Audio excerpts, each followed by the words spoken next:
உலகம் ஒரு மிக முக்கியமான மற்றும் ஆபத்தான கட்டத்தை எட்டியுள்ளது. மத்திய கிழக்கு நாடுகளில் ஏற்பட்டுள்ள மாற்றங்கள் உலகையே சோகத்தில் ஆழ்த்தியுள்ளன. பல ஆண்டுகளாக நிலவி வந்த இஸ்ரேல் ஈரான் இடையிலான ஷேடோ வார் தற்போது நேரடி போராக மாறியுள்ளது. அமெரிக்க அதிபர் டிரம்ப் ஈரானின் அணுசக்தி திட்டங்கள் உலகிற்கு அச்சுறுத்தல் என்று கூறி ஆபரேஷன் எபிக் ஃபரி என்ற பெயரில் மிகப்பெரிய வான்வழி தாக்குதலை நடத்த உத்தரவிட்டார். ஈரானின் உயர்மட்ட தலைவர் கமேனி கொல்லப்பட்டது அந்த நாட்டை மிகப்பெரிய கோபத்திற்கு உள்ளாக்கியுள்ளது. இது ஈரானின் இறையாண்மை மீதான தாக்குதலாக கருதப்படுகிறது. இது வெறும் 2 நாடுகளுக்கு இடையிலான போர் மட்டுமல்ல, பல நாடுகளை உள்ளடக்கிய ஒரு சங்கிலி தொடர் விளைவாக மாறியுள்ளது.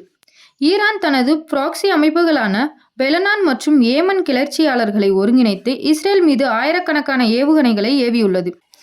துபாய், அபுதாபி போன்ற பாதுகாப்பான நகரங்களுக்கு அருகில் ஏவுகணைகள் விழுந்துள்ளதால் பல்லாயிரக்கணக்கான இந்தியர்கள் மற்றும் வெளிநாட்டவர்கள் அச்சத்தில் உள்ளனர்.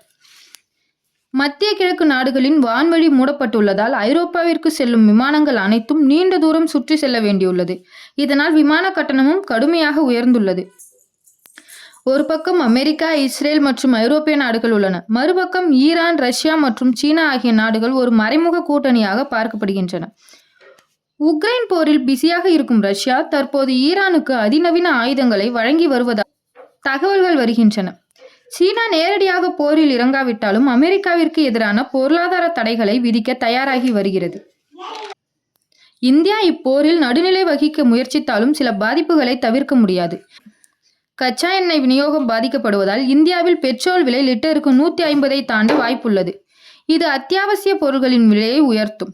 வளைகுடா நாடுகளில் சுமார் 90 லட்சம் இந்தியர்கள் பணிபுரிகின்றனர்.